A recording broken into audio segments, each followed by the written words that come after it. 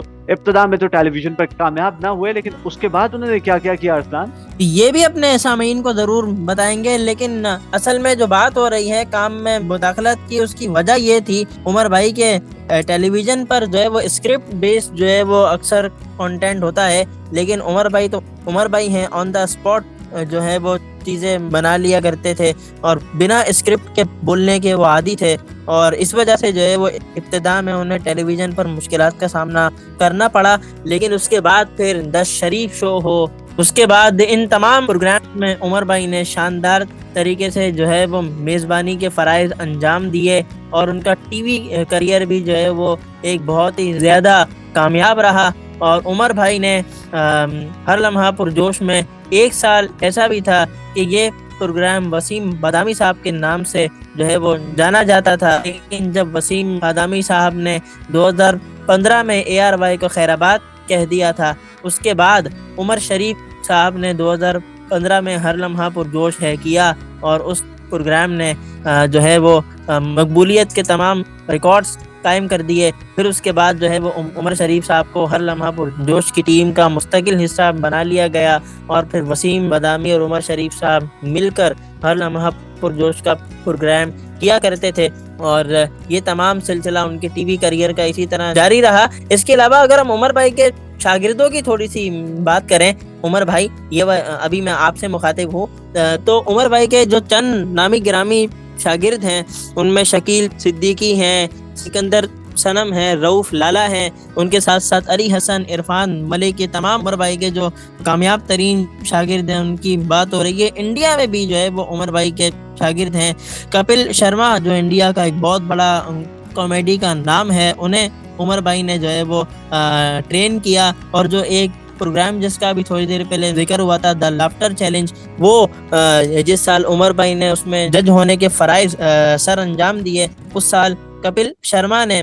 وہ کمپٹیشن اپنے نام کیا تھا اور وہ آج تک یہ کہتے ہیں کپل شرما کہ جو بھی تھوڑی بہت کامیڈی مجھے آتی ہے وہ عمر شریف صاحب کی وجہ سے آتی ہے. جی ارسلان، آپ گفتگو کر رہے ہیں، دل تو یہی چاہتا ہے کہ ہم یہ گفتگو کرتے چلے جائیں اور آج کی جو رات ہے، آج کا جو پروگرام ہے یہ طویل سے طویل تر ہوتا چلا جائے، لیکن وقت کی کمی کا سامنا ہمیں ہمیشہ سے ہے. میں پروگرام کے ابتدا میں کہہ رہا تھا وقت کا مقابلہ سخت ہے، تو اب فوراً سے بہت ساری چیزوں کو اسکپ کرنا پڑے گا اور آخری چیزیں کچھ جو ہے ہم اس کا ذکر کرتے ہیں اپنے سامعین کے ساتھ اور پھر اجازت دیتے ہیں. جی ہاں بالکل، اور وہ عمر بھائی جو کہ لوگوں کے چہروں پر مسکراہٹیں بکھیرا کرتے تھے، ایک دور ایسا بھی آیا کہ وہ بالکل ٹوٹ کر رہ گئے. وہ اپنی جو عمر بھائی کی ایک بیٹی تھی جس کا نام ہیرا تھا، اس سے کافی محبت کیا کرتے تھے اور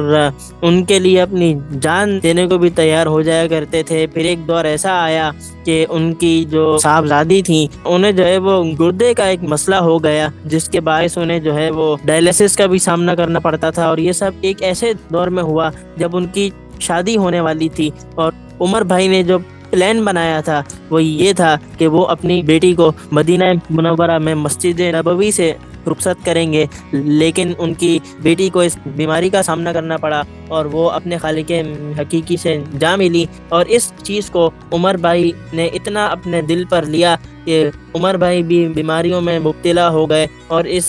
صدمے سے اپنی انتقال تک باہر نہیں آ سکے. جی ہاں، اس کے بعد سے عمر شریف وہ عمر شریف نہ رہے بلکہ بہت بدل گئے، اور اس طرح سے کھل کے ہنستے نہیں تھے، کلکلاتے نہیں تھے، اور یہ تھا کہ کام کرنے کی کوشش ضرور کرتے رہے۔ بہرحال عمر شریف صاحب کو بھی شوگر بھی تھی، بعد میں انہیں ہارٹ اٹیک بھی آیا، اور آخر ڈاکٹرز نے کہا کہ آپ کے پاس صرف 15 دن ہیں اور اس میں ان کا علاج کرائیے۔ اس کے لیے یا امریکہ جانا تھا یا پھر سعودی عرب جانا تھا۔ انڈیا میں بھی کچھ ڈاکٹرز نے کہا کہ ہم ان کا علاج کر سکتے ہیں، لیکن دو فیملیز ان کی جو تھیں ان میں ٹھن گئی۔ ایک کہتے تھے کہ ہم نے انہیں امریکہ لے کر جانا ہے، ایک کہتے تھے سعودی عرب لے کر جانا ہے۔ بعد میں جو اتفاق ہوا وہ امریکہ پر ہو گیا، لیکن اس کے لیے یہ تھا کہ ایئر ایمبولینس کی ضرورت تھی، کیونکہ عمر شریف اتنا طویل سفر نہیں کر سکتے تھے۔ اب ایئر ایمبولینس کے لیے 5 6 7 کروڑ روپے چاہیے تھے۔ اس کا بھی بندوبست بآسانی ہو جاتا، لیکن وہ ڈالرز میں چاہیے تھے۔ خیر وسیم بادامی جن کا ذکر کر رہے ہیں اسلان، ان کو بھی انوالو کیا گیا۔ یہ بات حکام بالا تک پہنچی،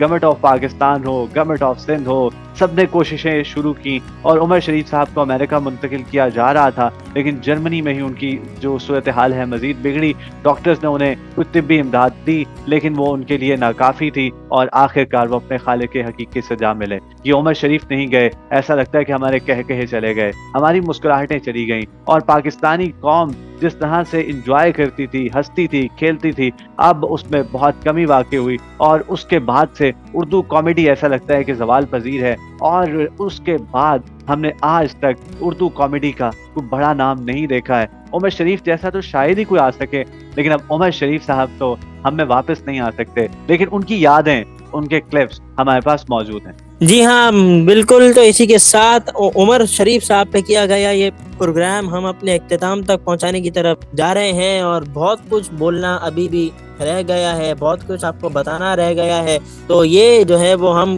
کوشش کریں گے کہ یہ پروگرام پارٹ 1 ہو، اس کا پارٹ 2 بھی ہمیں اگر کبھی کرنے کا موقع ملا تو وہ ہم ضرور کریں گے۔ اور جاتے جاتے آپ سب سے یہ اپیل کہ آپ جب بھی نماز پڑھیں اپنے اس ہیرو کو، اپنے اس لیجنڈ کو اپنی دعاؤں میں ضرور یاد رکھیں۔ بہرحال آج کے اس ایپیسوڈ سے مجھے محمد ارسلان کو اپنے ساتھی میزبان محمد عمر کے ساتھ دیجیے اجازت۔ میں اور عمر بھائی یہ امید کرتے ہیں کہ آپ کو ہمارا یہ شو ضرور پسند آیا ہوگا۔ پھر ملیں گے، تب تک کے لیے اللہ حافظ و ناصر۔